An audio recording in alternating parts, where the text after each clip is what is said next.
Bonjour à tous et à toutes. Vous savez, le plus important, c'est l'amour qu'on a pour les gens qu'on aime.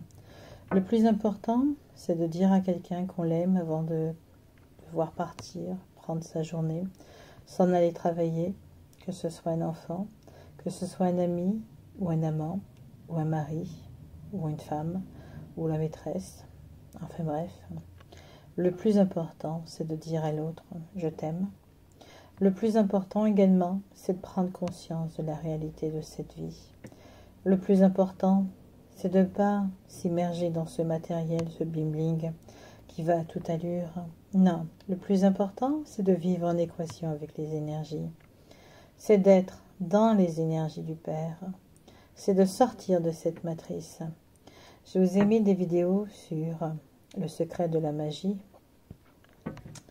Et là, je vous parlerai de beaucoup d'informations. Je vous parlerai de la matrice, car finalement, les mondes parallèles nous renvoient à la matrice. Oui, et ça, je vous en parlerai en plusieurs épisodes, car c'est un sujet qui est très lourd, difficile à émerger. Aujourd'hui, nous sommes cette fin de semaine. Nous sommes au mois d'août, il fait une chaleur, très chaud. Nous sommes là et nous contemplons le monde qui souffre, le monde qui va mal et nous contemplons le divin. Et le divin nous accueille dans sa maison. Le divin nous dit « Venez mes enfants, je vous accueillerai toujours ». Oui, le divin nous accueille avec amour et joie. Et nous sommes là et j'ai remarqué qu'il y avait de moins en moins de besoins. Il y avait de moins en moins de besoin de manger aussi, selon sa faim, bien entendu. J'ai remarqué qu'un rien pouvait faire le nécessaire. Oui, mes enfants, je vous le dis, aujourd'hui, les changements arrivent. La guérison pour tous est possible. Si vous souhaitez guérir, vous pourrez guérir. Il suffit de souhaiter, il suffit d'avoir foi en soi. Je souhaite guérir de toutes choses. Je souhaite me pardonner de ce que j'ai pu vivre. Je souhaite enlever les programmations familiales. Je souhaite enlever les fausses croyances familiales. Je n'en veux plus de ces croyances. Je n'ai pas à vivre avec ça. Ce ne sont pas mes croyances. Ce sont les croyances qu'on m'a données, inculpées. J'ai remarqué, en allant dans le temps, dans l'histoire, les guerres, les pauvretés, les gens qui n'avaient rien, les guerres de clans, les guerres entre chaque pays.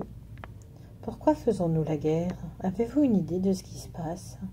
Pourquoi ne sommes-nous pratiquement jamais en paix avec les pays voisins? Et j'ai remarqué que c'était toujours d'un ennui, ces guerres, d'une tragédie. Et c'est qui en morfle? Les femmes. Les femmes. Parlons des femmes, de ce temps où c'était patriarcal, où les femmes n'avaient pas le droit de ne pas être mariées. Il fallait qu'elles passent du mari, du père au mari. Sinon, elles étaient des femmes de mauvaise vie, considérées mal. Ou alors, c'était des femmes qui travaillaient et qui étaient certainement abusées par certains hommes de très haute fonction. Oui, et les enfants. Combien d'enfants ont dû travailler il y a des siècles en arrière?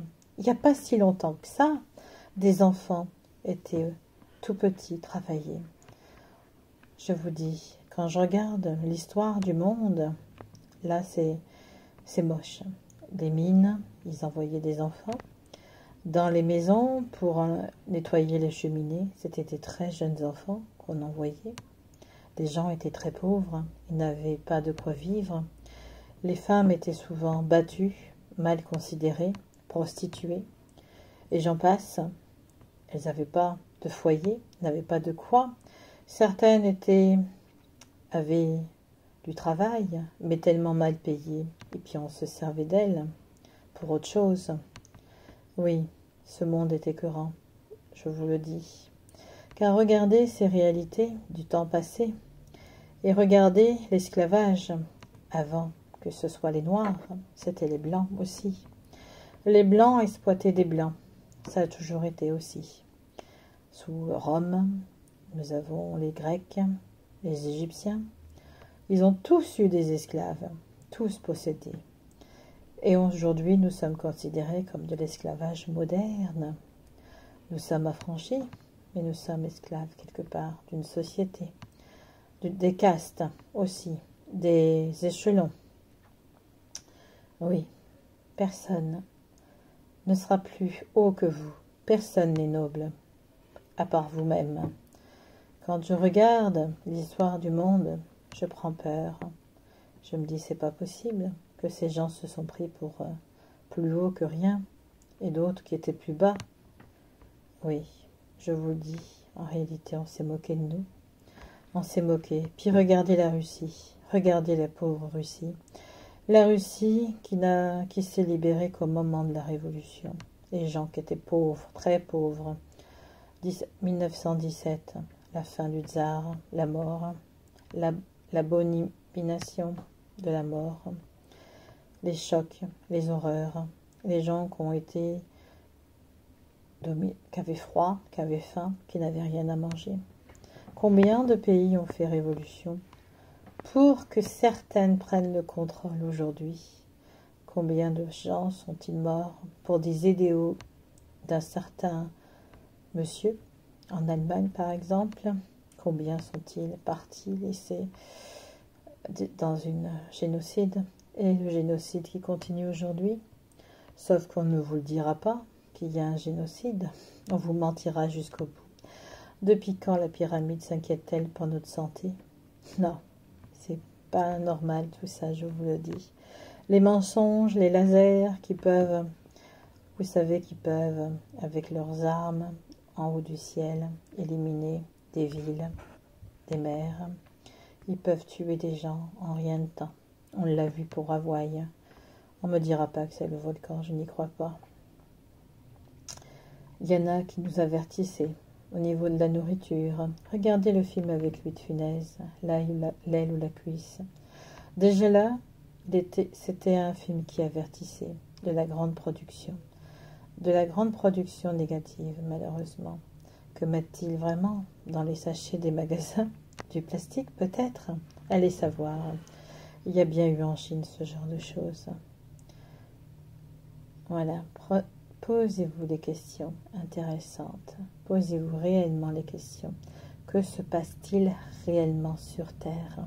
Voilà. Bonne journée et à bientôt.